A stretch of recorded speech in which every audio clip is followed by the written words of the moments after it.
Your movie, my movie, their movie, our movie. Your movie, my movie, their movie, our movie. Your movie, my movie, their movie, our movie.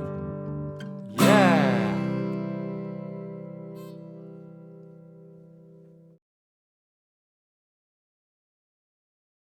Hi there.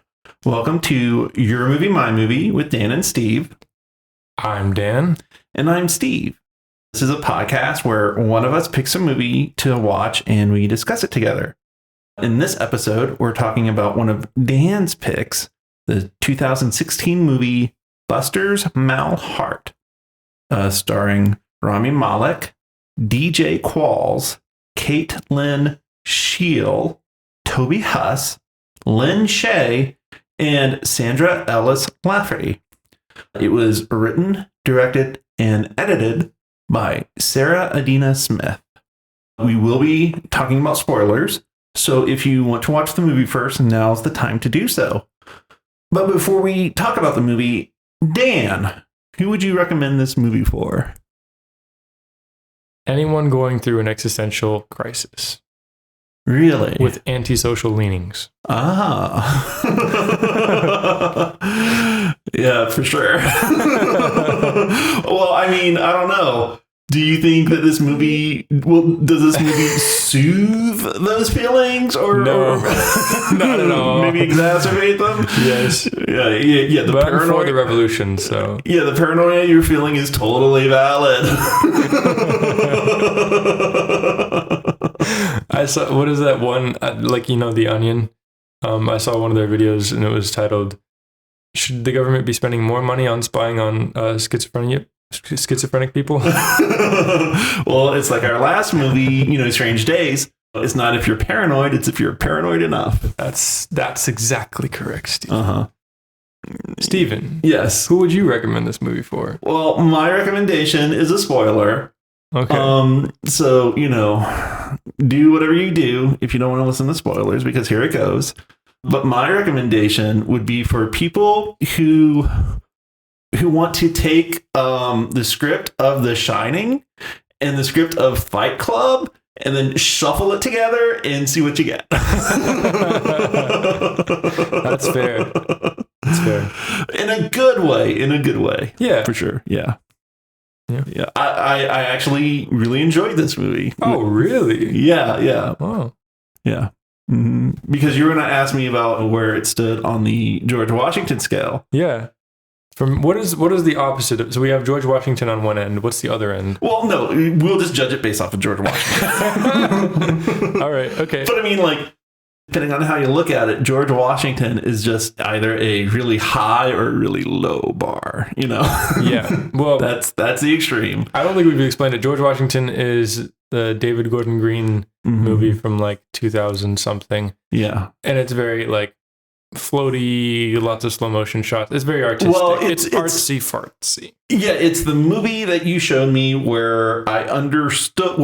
After watching it, I totally understand your creative aesthetic now. I feel. Got you. But Steven thought it was so boring. No, it's not. No, it's not that it was boring. It was slow paced. Okay, Yeah. When we talk about criticism, we have to be really specific about these things. Okay. I never want to watch that movie again. That's the important takeaway. Steven never wants to watch George Washington again. Yeah. I'm not saying it's a bad movie. I'm just saying it's a movie I never want to watch again. So would you ever watch this movie again? I would. I don't know if I would pick it. Mm-hmm. But if somebody else picked it, I would. Yeah, I think I would watch it again. Yeah, for sure. I haven't seen this movie since probably I don't know, a few years ago. Mm-hmm. And probably actually when I was still in high school. So yeah, a good couple years ago. Have you rewatched this movie several times? I've started to rewatch it because it was on Netflix for a time and I was like, I want to watch this movie again. I really remember really liking it. So I started watching it another time and I think I kind of skipped around. Mm-hmm. because I was going to use this movie in a presentation. And I was like, oh no, this movie might not stand up to how great I thought it was when I first watched it. Mhm. But this watch, I think it did stand up Yeah. to how I first watched it. And I learned more. Okay. I understood more. Because when I watched it the first time, I had less experience in life. And I didn't understand what was going on. I didn't understand his character at all. Yeah. Yeah. Because now I understand, kind of what he's going through in a way, for sure. There are a ton of themes in this movie that are very relevant right now. Mm-hmm. Kind of just like the last movie we watched. And it kind of touches on the same themes too. Sort of. Mm-hmm. What do you mean, Strange Days in this one? Well, like police responses and the Y2K stuff. Yes. More so in this movie than in Strange Days, for sure. Mm-hmm. That paranoia kind of stuff. Yes. But also like additional stuff like, the system and, renting an apartment, which means you're just paying the mortgage of a house that somebody owns. Yeah. Well, that was a touch upon in Strange Days, but that is very relevant nowadays. Yeah, so absolutely. Mm-hmm. How do we start talking about this movie? I mean, we already started, but I guess let's give an overview of the plot, which is insanely. No. Okay, all right. It's so hard to even find a basis to talk about this movie. You don't understand what things mean until the end of the movie, and because it flashes back and forth. Like there's kind of like three main timelines. Mm-hmm. There's the distant past. Well, we can go by names. We got distant Jonas. past. I don't remember what his distant past is. Well, that's okay. Well, there's Jonah. Yeah. Jonah. His name is Jonah, but his birth name. Did you write it down? Maybe. Yeah. Is like Onus Quarto. Onus. Yeah, which I believe might be a Hispanic version of Jonah. I have no idea. I have no idea either, but that's what my guess is. Mm-hmm. And then we also have the Buster. Well, Buster is the name that he's been called, that other people call him. Yes. Because what happened is, what's going on is like for the past 5 years, there's been this hermit mountain man in the American West, up around the Rockies. And what he does is he lives off the land during the spring and summer. And during the winter, he will go into the mansions that the wealthy have there, but that they're summer homes. Yeah, they're summer homes. Yeah, I'm from Florida, so I just think of winter homes. yes, because Florida is where all the winter homes are. Yeah, so I guess out there in the Rockies is where the summer homes are. And so he stays there during the winter and lives off of what he finds in there. Kind of pulls pranks where not really pranks, but he just screws things up, like the paintings, like he turns them all. Well, he's leaving behind symbols for people. Yeah, because so he's inverting all the pictures because all of the things are about inversion. Yeah, that's right. So he's inverting all the photos that people have on their walls. Mm-hmm. He's drawing diagrams on windows. The onion with the two buttholes. Yes, the double butt. Because from black holes to buttholes, it's all about sphincters. Yeah, all about sphincters. Yeah, everything. Yeah. Sphincters are everywhere. Yeah. So he, his name is Jonah, but he's called Buster, and he also calls into these radio shows because this takes place prior to Y2K. It takes place in like the winter of '99. Yeah. The last part of the film, like the last moments of the film, are like the first day of 2000. Right, absolutely. And so he calls into these radio shows talking about, his crazy conspiracy theories and stuff. And he's done it for the past 5 years. And so they give him the name Buster.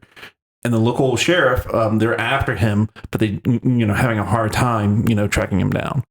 So that's kind of what's going on in the movie. And throughout the movie, we figure out like why this happens. So one timeline is him during this winter going through these mansions. And then the other timeline back before he goes crazy when he works the night shift at a hotel in Montana. Oh, Montana. Okay. And he has The Overlook. I mean, pretty much. I mean, yeah. Sorry. Anyways, no, you're not wrong. You're not wrong. You're not wrong. And yeah, he has a young wife, Marty, and they have a young daughter, Roxanne or Roxy, and they live in, I'm not sure if they're his in-laws or they're Marty's parents. Okay, Marty's parents. Okay. Her mother is played by Lynn Shay. And Lynn Shay, she's very well known in like horror movies. But she's also the sister of Bob Shay, who started New Line Cinema, who did the, Nightmare on Elm Street movies and also produced the Lord of the Ring movies. Oh, wow. Yeah. So, she's kind of a bit of Hollywood royalty in this movie. Huh. Yeah. And like, in the kind of movie, you don't expect to see her in. Yeah. So, yeah. This movie was made in like 2015 or 16. Yeah. It came out in 16. So, okay. Yeah. That was a weird time. I don't remember much of it, but I don't know. I just think it's interesting. Yeah. I don't know what was going on in the unconscious at the time that they were thinking back to Y2K, but. Well, I mean. Same stuff that's going on now, I think, pretty much. Well, 2016 was when Trump became president. And, part of his presidency is the QAnon crowd. Yeah, I feel like that was like later on in the 2010s, though. Okay. I don't know. Maybe. Anyways. So. Well, I guess if you think about it, like the people who backed, I guess at that time, like people who were willing to back Trump and back someone so radical, there was angst in the air. Yeah. There was a feeling that something was wrong with the country and something needed to change. Systems needed changing.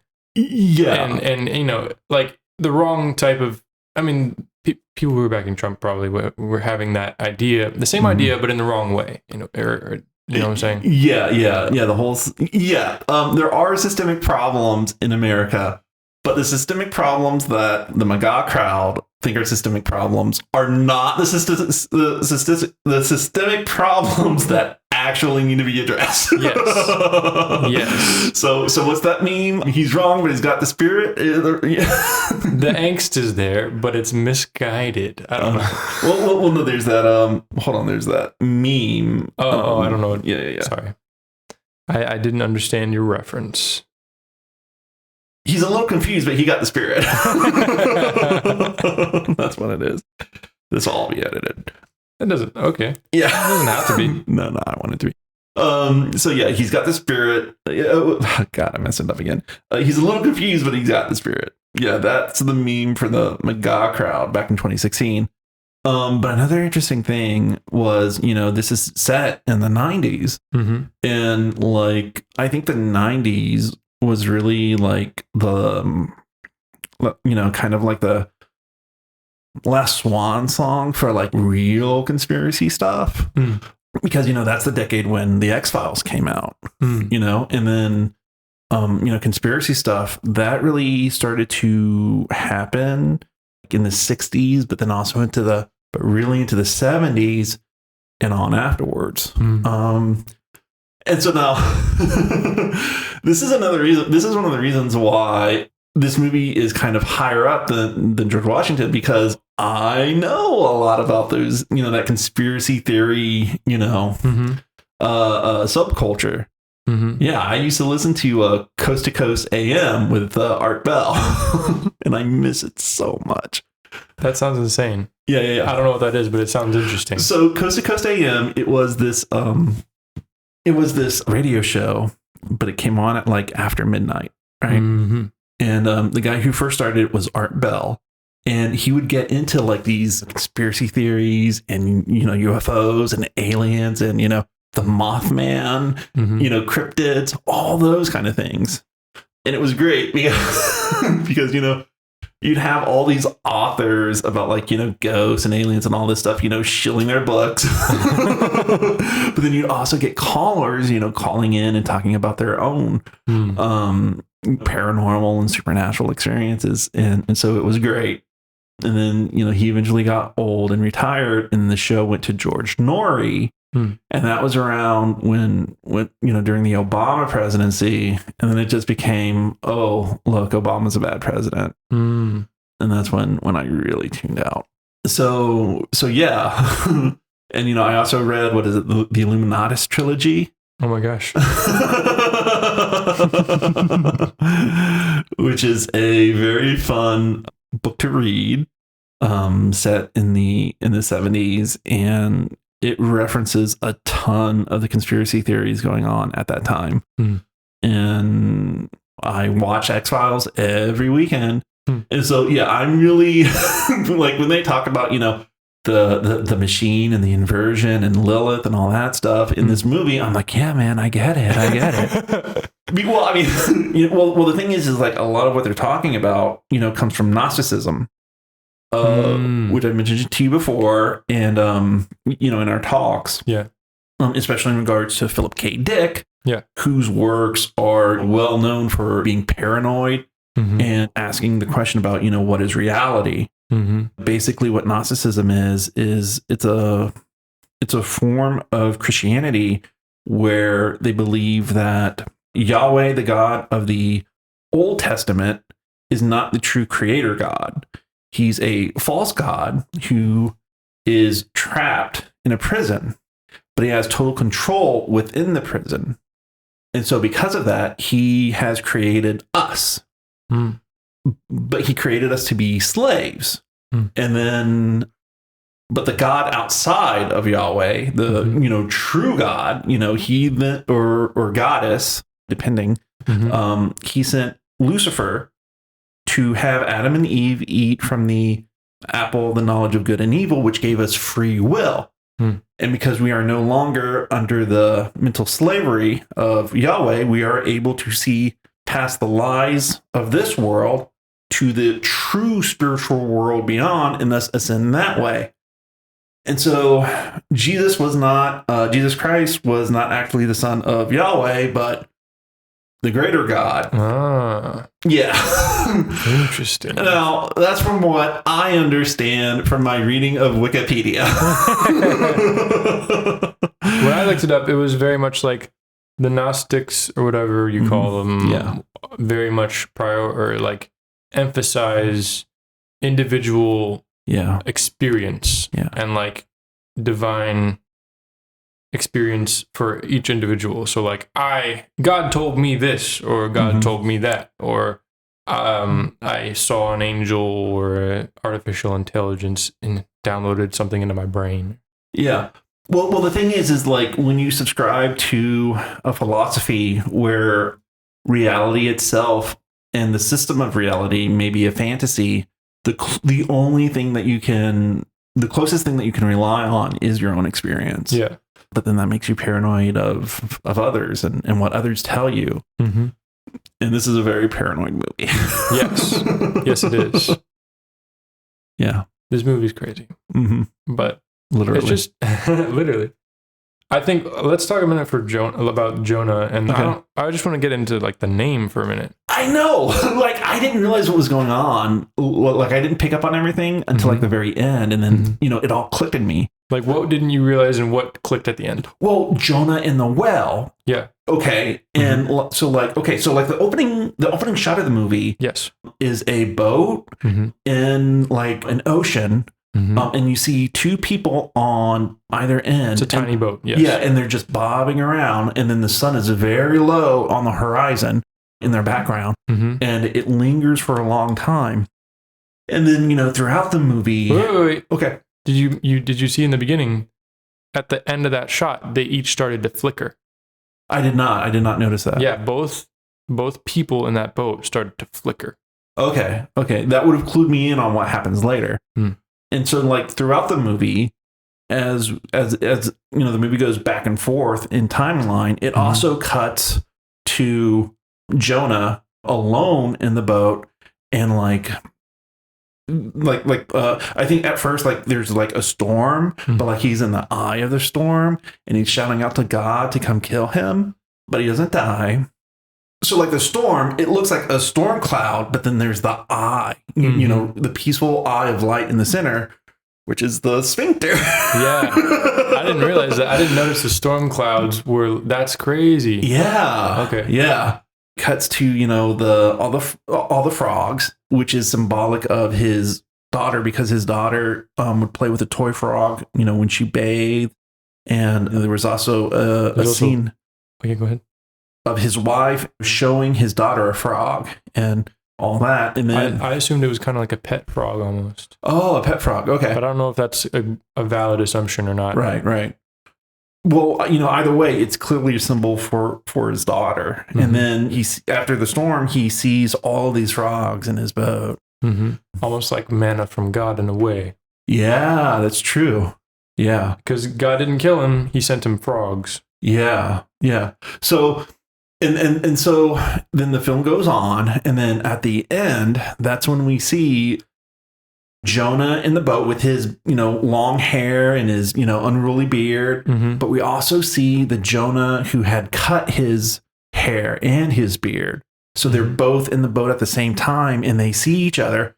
And so that's when we realize that's the opening image that we saw at the beginning of the movie, was them together in the boat. And that's when you realize, oh, this isn't a real place.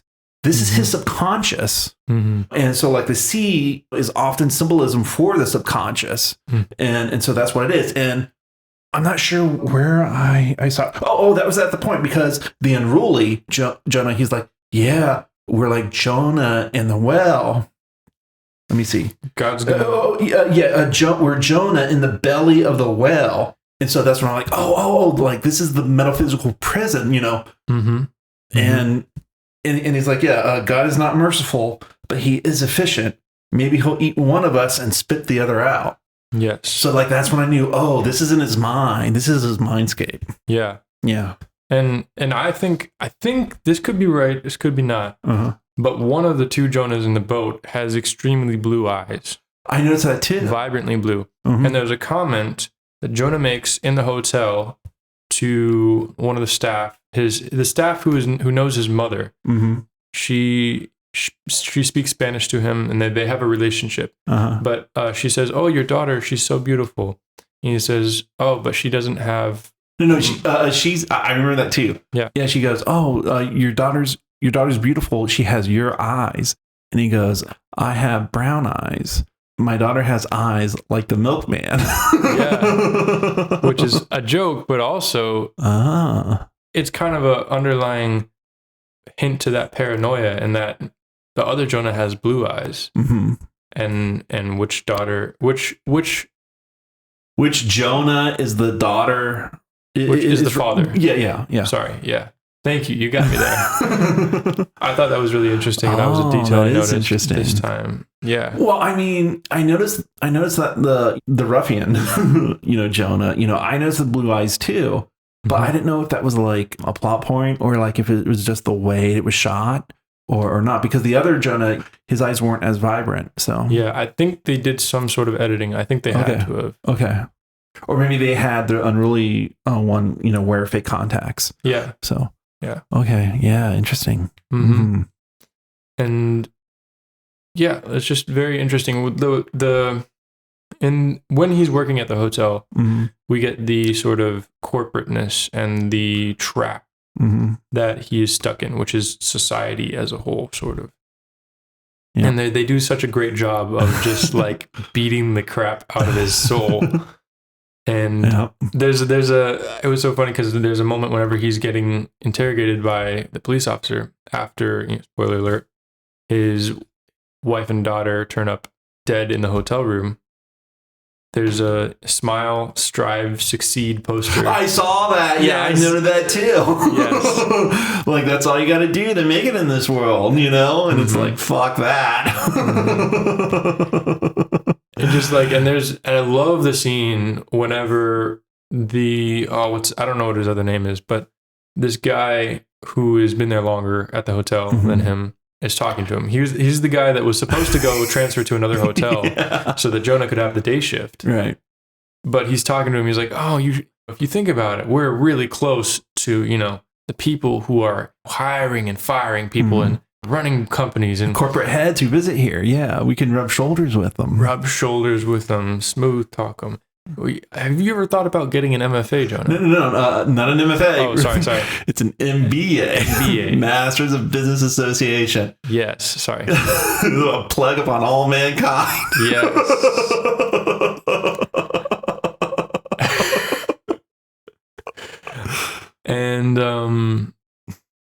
And Jonah's like, yeah, well, I have to start at the bottom. I have to get my GED first. He's like, what? You don't have a GED? And he's like, how did you get this job? And he's like, they saw my criminal record.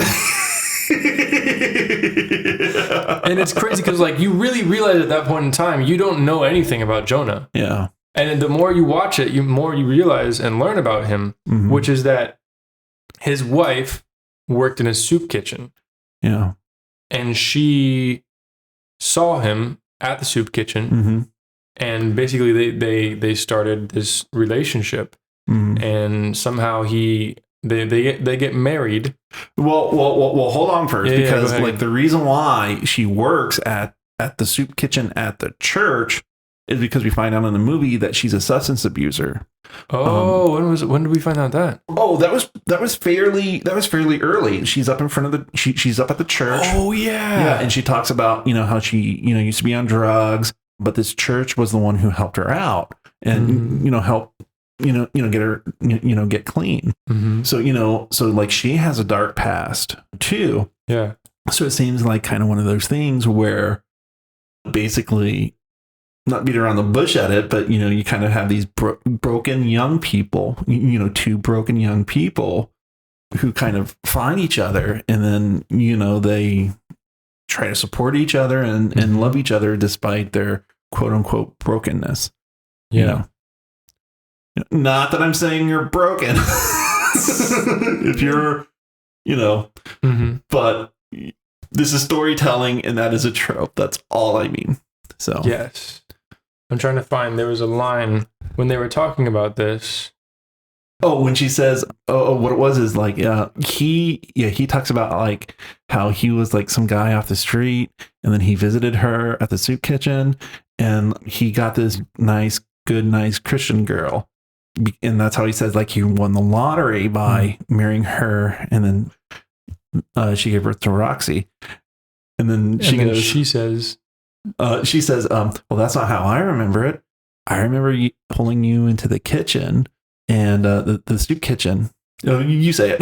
You were so starved for affection, you fell in love right away, and you've been trapped ever since. Yeah, and I was like so surprised by that, because you don't tell a paranoid guy that you trapped him. Yeah.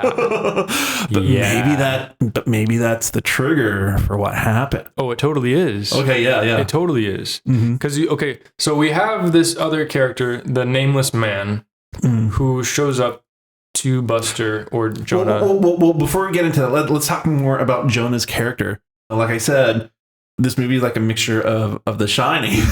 And like the reason why is because it's like this really big, spacious hotel. Yeah. And it's like, but it doesn't have a lot of people. The only people it has are people who fly in to go to their summer homes, but they can't because it gets too windy. And so they just stay at the hotel until they can get there safely. So, it's this big, spacious place, but yet nobody stays there.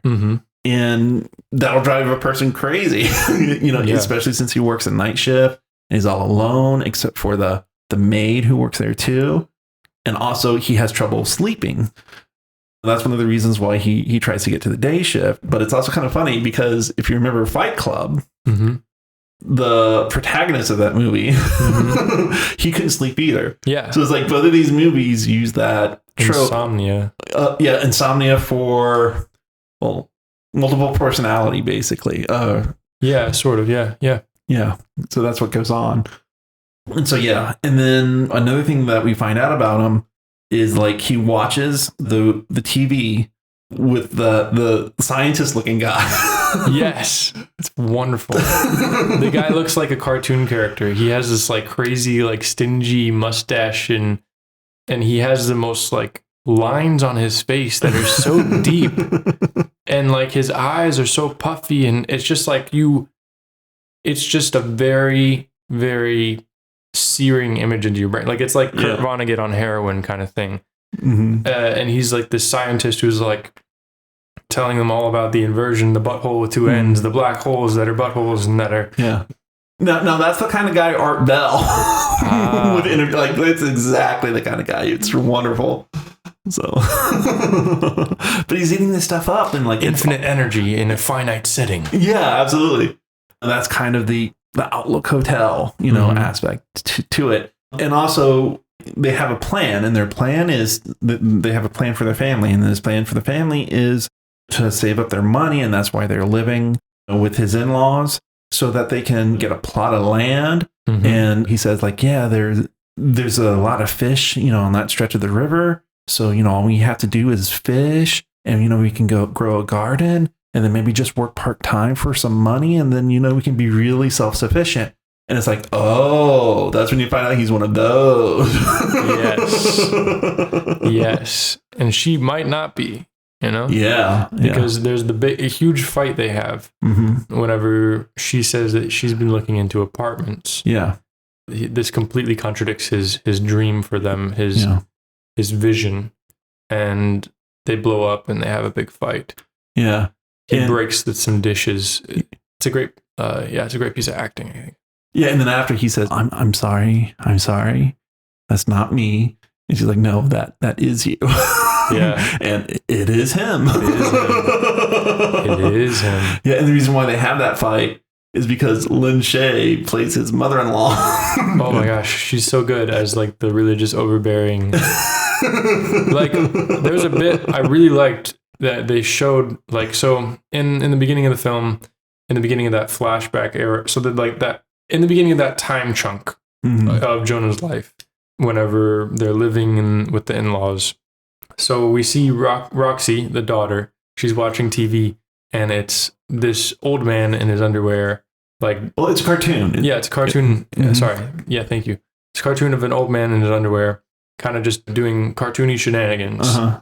And the mom is like, don't you think this is a little pornographic for your daughter? And the daughter's like, he's naked or something like that. And Jonah's like, yeah, he's free. And then later on, a few scenes later or whatever, the TV is on. This is right before the fight. Yeah. The TV is on, and it's like religious programming, like glory, glory, hallelujah. And he's like, can you turn that off? And then that's basically when the fight starts. Yeah. So yeah, he's not getting along with his in-laws, but he wants to save up, and he has like these. Let's face it, unrealistic expectations, because that's when we get into like he's like so yeah, like his wife is looking for apartments just so that they can get out of there and be in their own space, so they don't have to deal with someone that they don't get along with. But he's like, why? We're just going to be slaves. We're just going to be paying rent. Is that what you want for us? Is that what you want for our daughter? I want something more for my daughter. Mm-hmm. And that's what their fight's about. And whether to go along with a system that he absolutely hates, or try to be free. We talk a lot about this, don't we? We pick so many movies that are literally about this. Either that, or we find a way to talk about this. It's very strange. Well,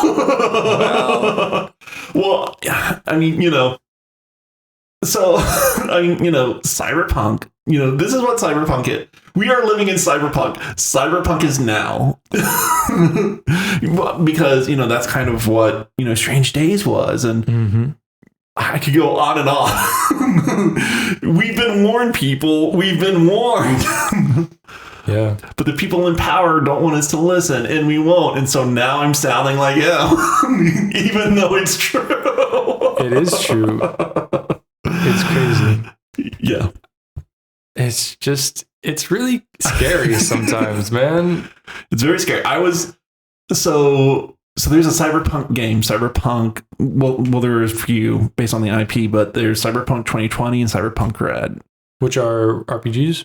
One started out as a tabletop role playing game, and then they in the past few years they turned it into a video game. Yeah. But they also released a new edition of the tabletop role playing game. But then Netflix made Cyberpunk Edge Runners, which is an anime. And I think I only watched like 2 or 3 episodes of it because I couldn't handle it. And the reason why is because, I've read cyberpunk fiction of the past. Yeah. And it was like, these great big buildings. And basically, what they were talking about was like the bad times of those times. I'll mention RoboCop. RoboCop shares a lot of themes that cyberpunk has, like with how horrible corporations are, with the SUX 9000 that, only has like 5 miles to the gallon. And, wars in Central America for the corporations and all that other stuff. So RoboCop is a very good example of cyberpunk themes, but that was for the 80s. The thing is that Edge Runner has it for now. Yeah. Because one of the things is like it shows this teenager washing his clothes, but then the subscription for the washing machine runs out and it stops mid-cycle. And they're like, if you want to keep washing your clothes, you got to pay up your subscription. Like, fuck that.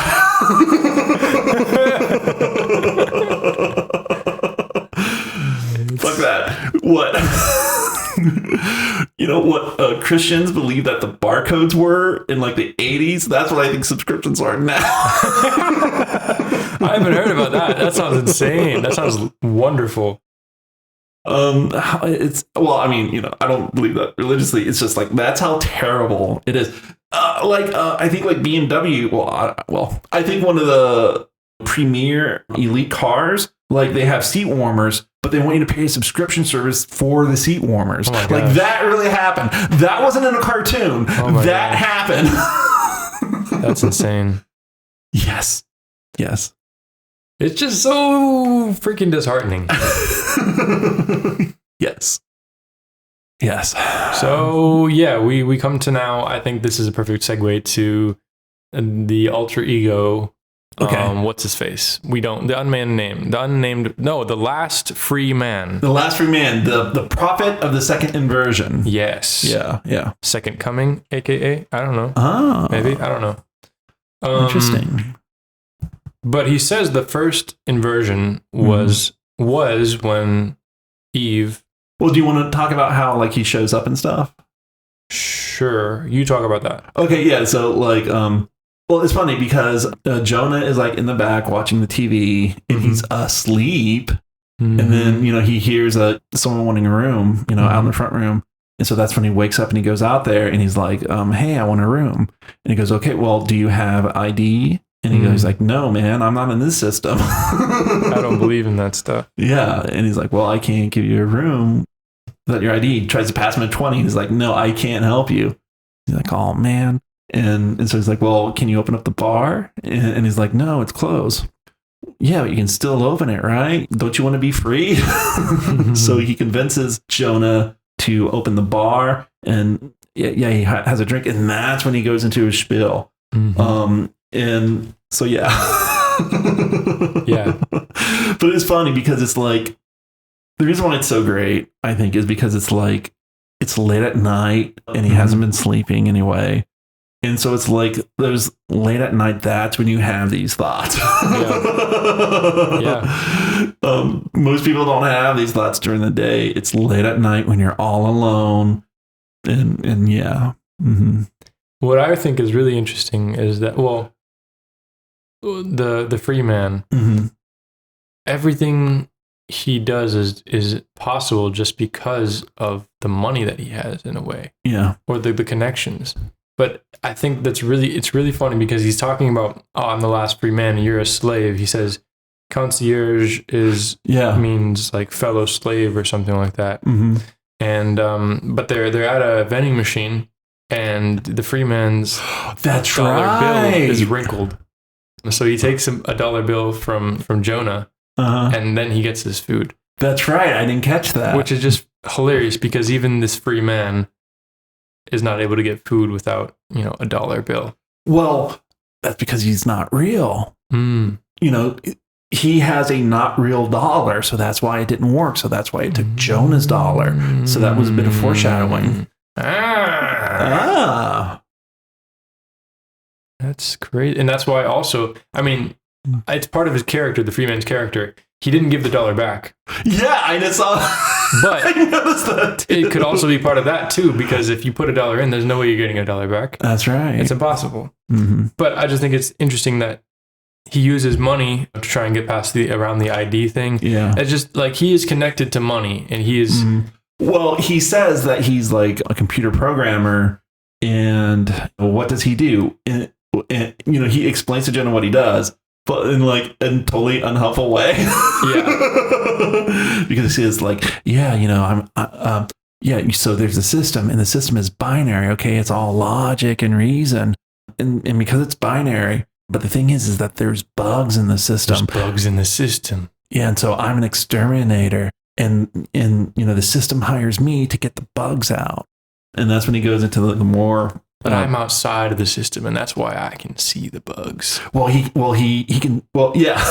also knows about it because the wealthy and the elite, they have an escape plan, man, because they have money, and they're going to use their money to escape everything once the second inversion comes and everything goes to hell. But we're the underclass, and they don't care about us, but we got to have an escape plan too. We got to reach the inversion beforehand and dive straight in and don't look back. Yeah. I love the Buster's line in the cabin when he calls into the radio show. He's like, "I'm going straight through the asshole to the mouth." And there's there's interesting. Oh, I want to return back again to the biblical imagery. It's really interesting. I don't know exactly what the symbolism of the nation of Babylon is. Mm-hmm. You might be able to talk a little bit more about it because you're familiar with Babylon 5 and things like that. Uh-huh. But it's a sort of mythological almost, and it's old. It's older than even like the nation of Israel in the Bible, I think. Mm-hmm. But there's a Spanish song that's they singing while Buster is like cleaning up a house or whatever. That is like the rivers of Babylon, I shall return. Which I just think is interesting, all this imagery. I don't know. I think it's sort of, I don't know. You think there's a symbolism there, but you're not sure what it is. Yes. Because, I don't know enough about Babylon to get into it. I know it's a sort of prehistoric, almost legendary time for... Well, it was a biblical nation, basically. It was a nation during biblical times. What happened during those... It basically was an empire. Yes. And what happened in those, from what I know, what would happen is you'd have all these empires. They'd start out real small, and then they'd have this military force, and they would just go out and conquer everything as much as they could. And then, that would bring them wealth.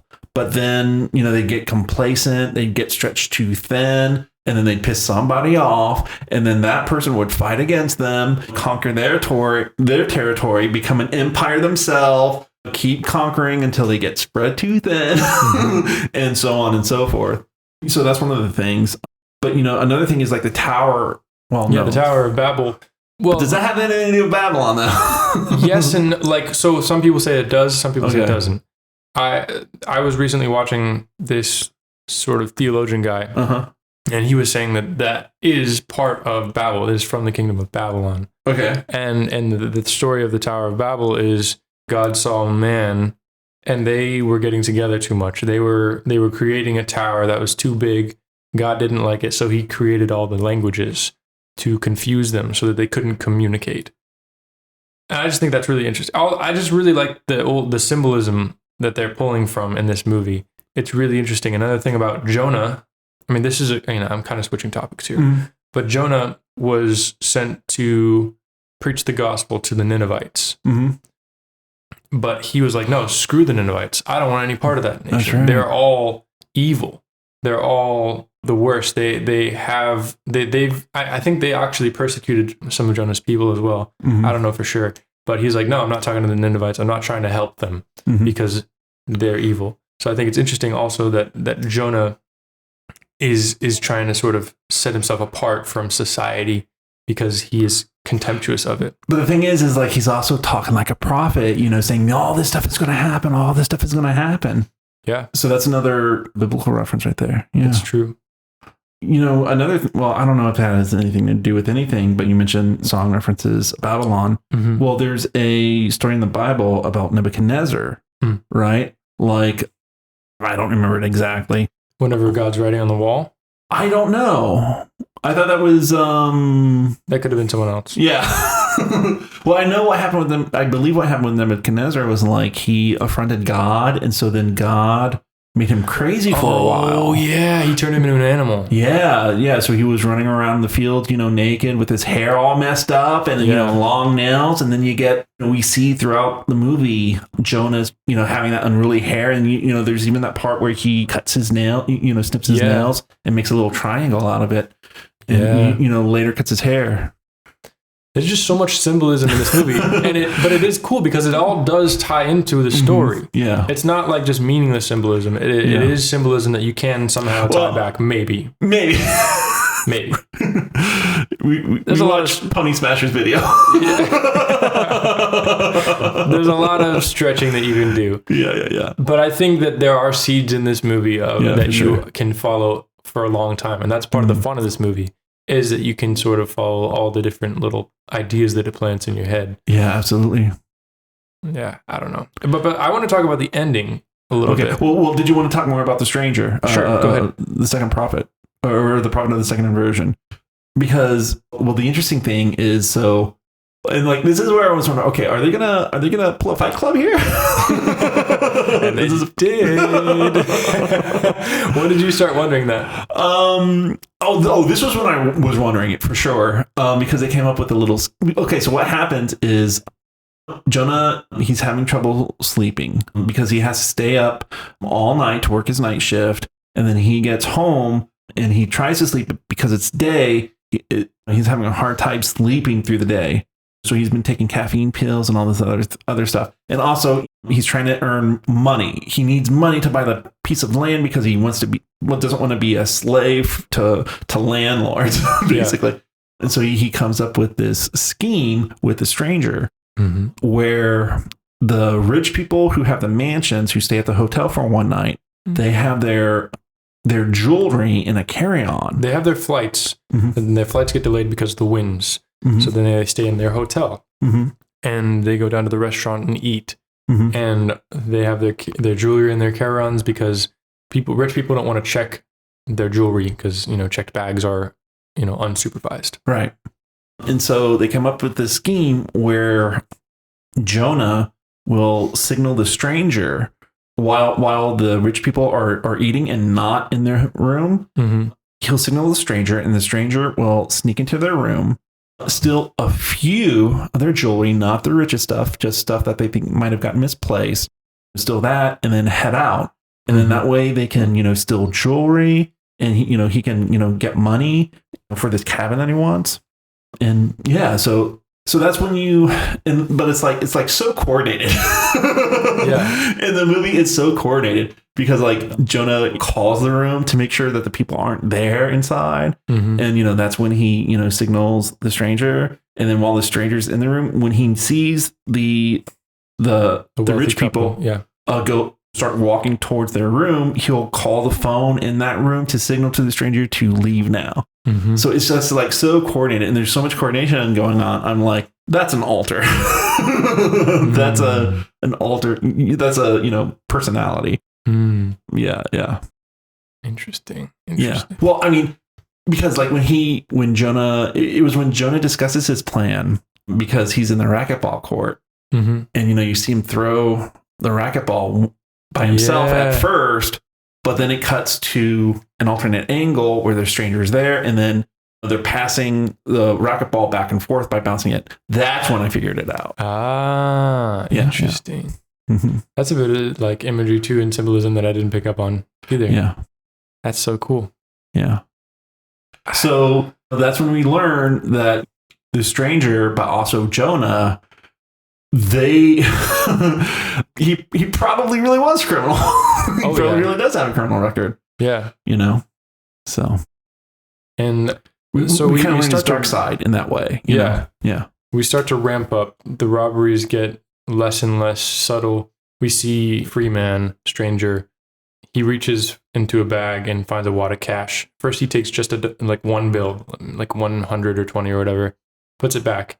And then he thinks about it for a second. Then he reaches in and grabs a whole wad. Yeah. And then after that, Jonah's called into the office, and it's like a jump scare kind of, like, not jump scare, but like a false alarm. Yeah. His boss is like, Jonah, you have something to tell me. What do you have to tell me?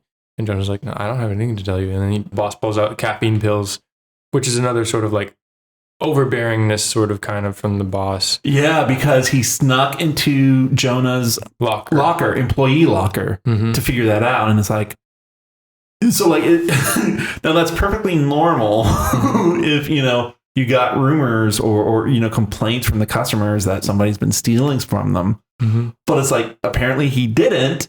So why the fuck was he going through the guy's employee locker? Yeah. But I guess, sorry, back to the robberies become less and less subtle and sloppier and sloppier. And we see Jonah become more and more desperate until he kicks out the stranger, the free man. And he drops him off the bus station or near the bus station. Yeah, they're driving. And they're driving, and he's like, "Oh, you want to pull the plug over one scare?" And he's like, "Yeah. We gotta stop. We're gonna stop." And he's like, "Yeah, but aren't we friends?" And he's like, "Dude, I don't even know your name." Yeah. And then that's when he starts going into the crazy talk, and then Jonah like pulls a car over, and he's like, "Enough with that shit. You're insane." Yeah. It's so good. Yeah. But then after, a little while, and because of the caffeine pills, the boss is like, I've been stretching you too thin. You sent out a cry for help. You wanted the day shift because you weren't sleeping well, and I didn't even listen. So I'm going to give you a staycation. You and your family can come and stay in the hotel pro bono or whatever he calls it. Gratis. Generous. For free. Yeah. But you still have to work your night shift. Yeah. So his wife and daughter will stay in one of the handicap rooms. Yeah. With all the leg room. Yeah. He says, Have you ever stayed in a handicap room? I don't know. I think I have without realizing it. Maybe. Okay, I have before. They're pretty nice. Yeah, they are. They're pretty nice. But there's like, I mean, it's kind of an experience because it's like there's like an eye hole at standing eye level, but there's also one below for like, if you're in a wheelchair or even if you're a little person. That's so interesting. Yeah. And those rooms don't get used. not where he's at in Montana. No. Yeah. So yeah. So, and then that's when Jonah and his wife are in the pool, and that's when she says the trapped line when she's at the staycation. How? Well, I don't know about you, but so they're in the pool. Yeah. With their daughter. Yeah. And then there's a point where they have that conversation and they're like over at the 4-foot line. And their daughter is like way over by the stairs. Yeah. And I was so scared. Oh, that the daughter was going to drown? Yeah. Because I knew something like that was going to happen. Yeah. I knew something was going to happen. I didn't know when it was going to happen or how it was going to happen. And I was afraid it was going to happen then. Yeah.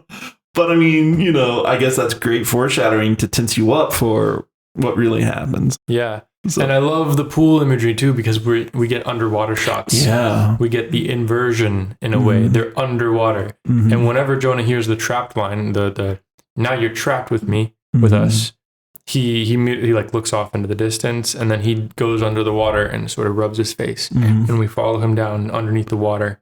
Well, that might also be a bit of a tribute to The Graduate. If you ever seen it. Yeah.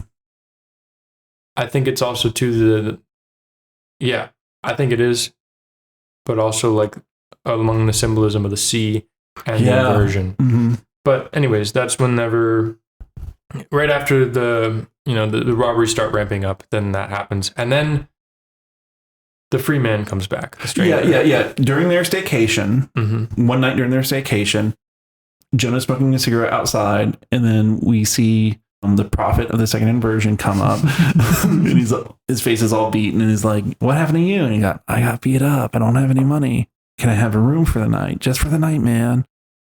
And so, do you want to take it from there? Yeah, and so Jonah's like, eventually he convinces Jonah to let him. He's like, fine. No, he's like, no, but there will be no fun. I promise, man, there will be no funny business. Yeah. And he's like, I know there won't. Yeah. The reason why? Because I'm putting you next door to my family and me. Yeah, and he's like, oh, your family's here? Can I go see them? And he just pulls that he pulls, right back. Yeah, he pulls the key card right out of his hands. And then, I can't remember if this is the same night or not. I don't remember. Yeah, it's the same night. It has to be. The daughter is like, can you, the mom comes out and she's like, can you come say a good night to the daughter? And he's like, yes, I'll. That might have been the night before or something. Oh, okay. Yeah. All right. Well, anyways. Or maybe not.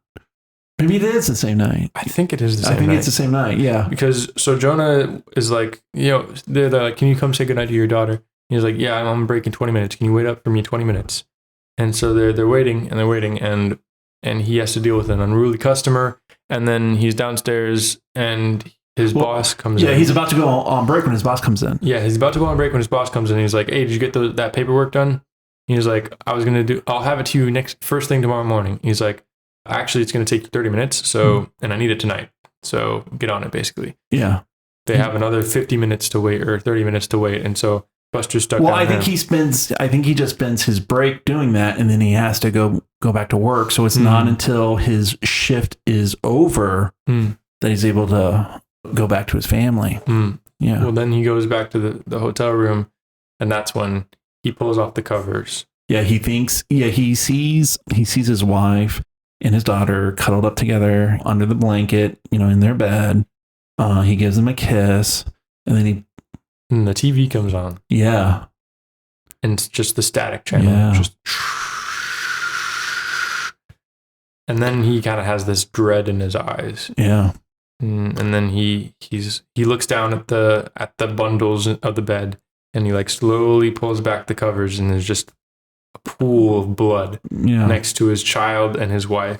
And he just flips out. And he goes into the... Well, that's when you see like the door to the adjoining room that the stranger, would have stayed in.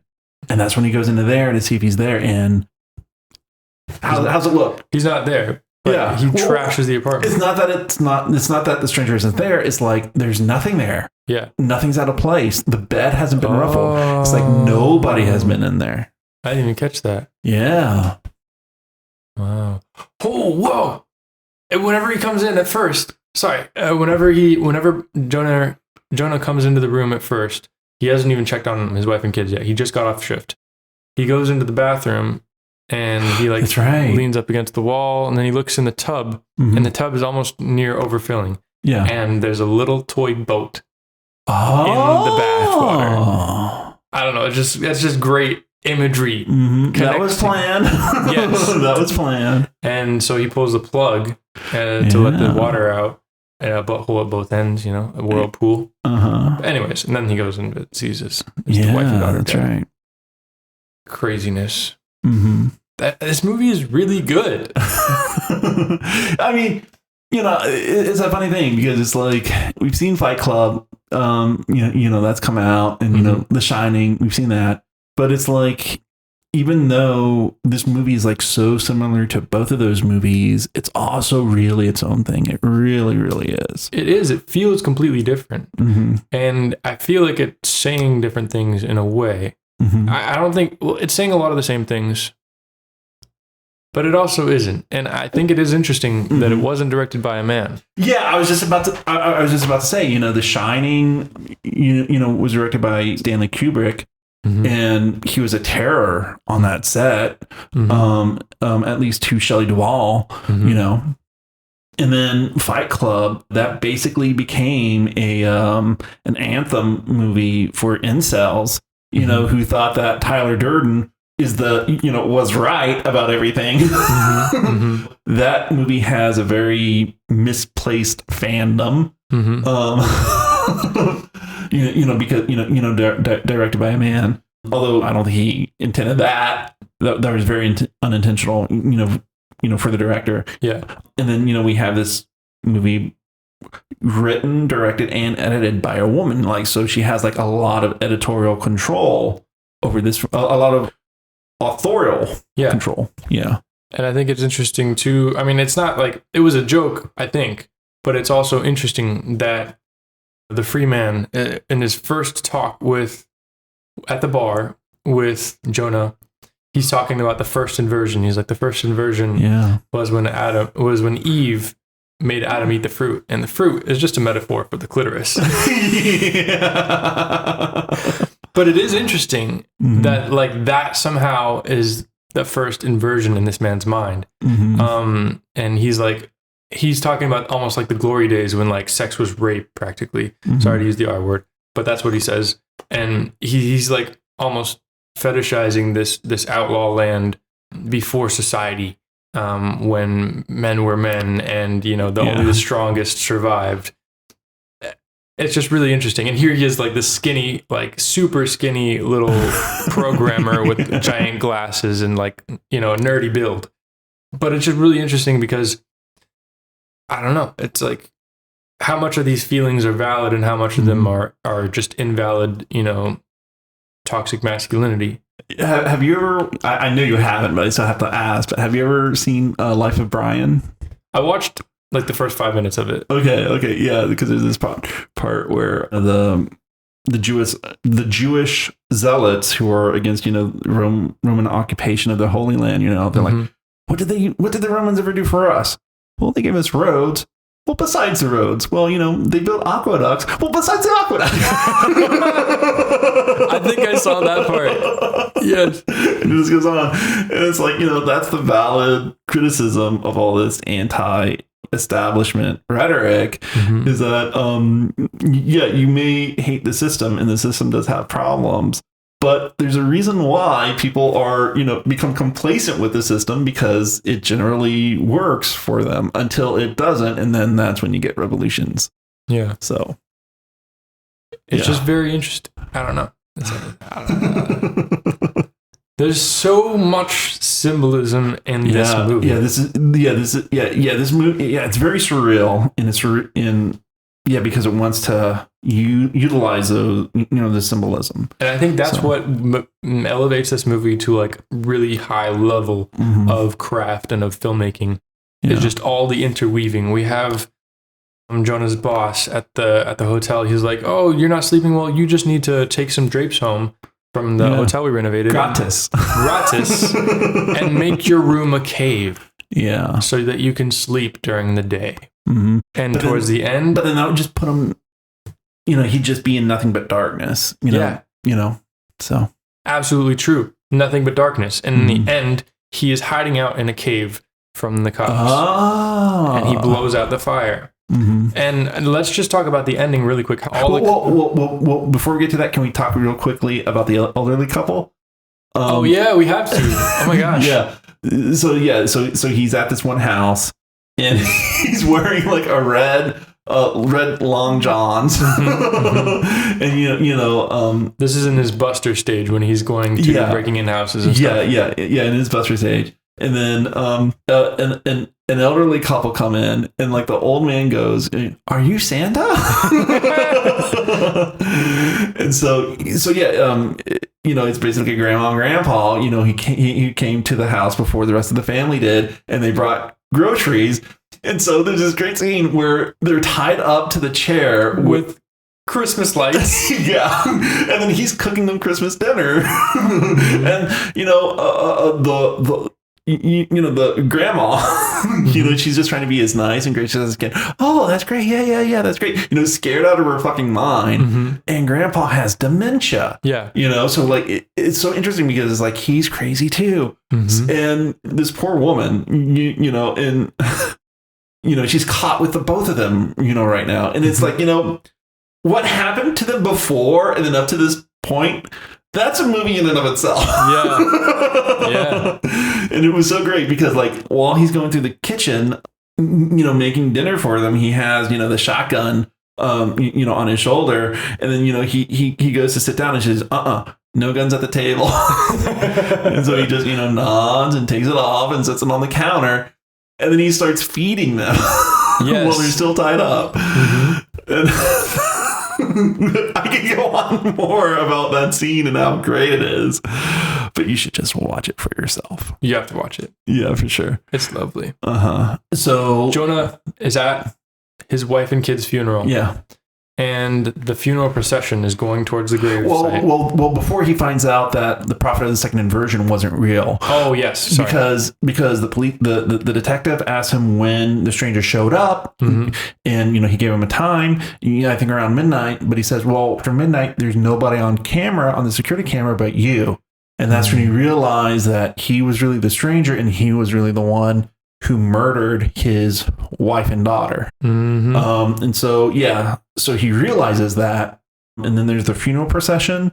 And, he's like the last car, in the procession. And as they're about to turn into the graveyard, he takes a different turn and just drives off into the wilderness. And he stops at a crossroads where there's one road that keeps on going level and another road that goes up like a hill and like up into the mountains, it looks like. And so he gets out of his car and he starts walking forward, but then he splits into two people and each person takes a different path. And the flicker effect happens again. Oh, I didn't notice that. Yeah. That's freaking awesome. And that's when I guess he splits. And then that's when, if you're trying to find a timeline, it's really hard to in this movie because it's not really, you're not going to find an actual timeline. But this isn't a movie that like really needs that timeline. Exactly. But if you were trying to find one, you might think that's when eventually he ends up in the boat, potentially. Yeah. But anyways, at the very end. So what happens is Christmas Eve, he had tied up, grandma and grandpa. A deputy came by, asking for him. And then they realize that he's Buster and he's there. And so long story short, there's this chase, Rambo style. If you've ever seen Rambo First Blood, of, sheriff deputies and armed civilians, running after him in the woods, with shotguns and rifles and going after him. But first, before that happens, right before that happens, he's exercising and watching the TV. Yeah. And then there's like these inspirational miracle stories that happen for Christmas. Yeah. And the second story is a bottle washed up on shore and a message written in Spanish. And the author was Ones. And they tracked down his mother, Jonas's mother. And we found out that apparently maybe somehow he fell off a boat, a fishing boat or something, and was lost to her. And so she's like, you need to come back. You need to, give your soul to the Holy Father. And that's the only way you can be saved. And then, I don't know. It's just the thing is, though, is that we see him writing the note, putting it in the bottle, and then throwing it out to sea. But it was his person in the boat in that sea. That's the subconscious. Yes, when he's rugged and when he has the beard and the blue eyes. Yeah. It's just really interesting that it loops back somehow into the real world.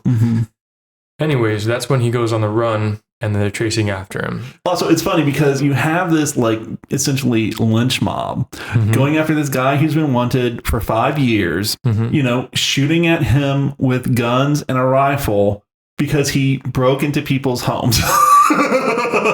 Yes. Technically, that's the crime that he's committed. Well, I mean, he bringing people home, but yeah, that too. But, it's crazy. So, I mean, real quickly, there, one of the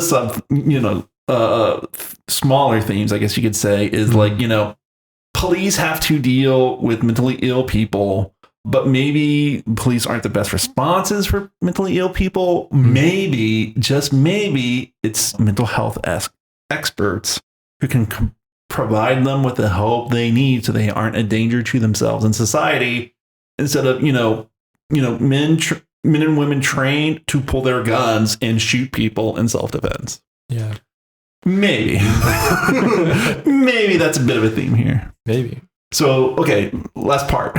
So they trap him in the cave, and he's there for a while, and that's something we return to as well, the cave. But he blows out the fire that he has made in the cave, and the sheriff has the loudspeaker, and he's like, "Happy New Year's, Buster. Time to come out. Come on. Let's get this over with," basically.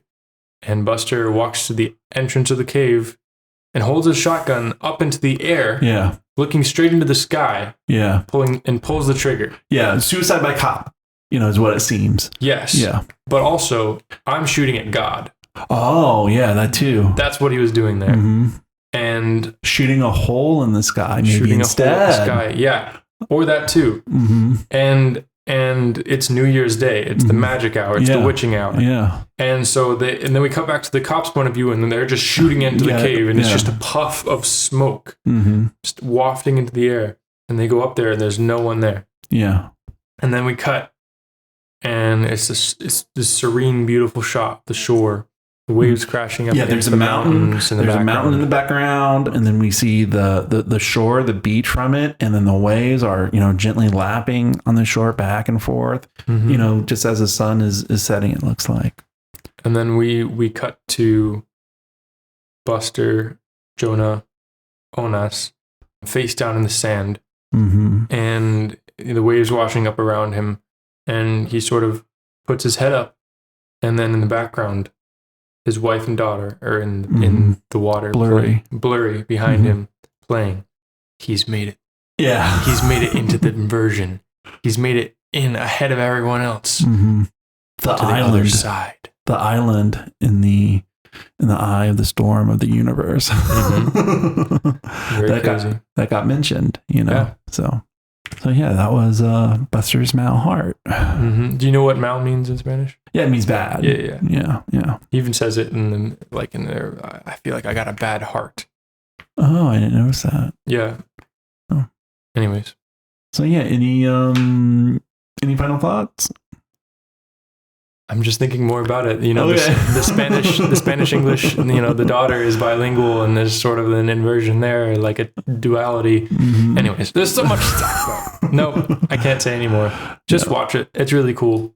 Watch it. Spend a whole time with it. Turn off your phone and watch it because it's fun to pay attention to the whole thing. Yeah. This is definitely a movie you want to pay attention to for sure. It does get a little long sometimes. I feel.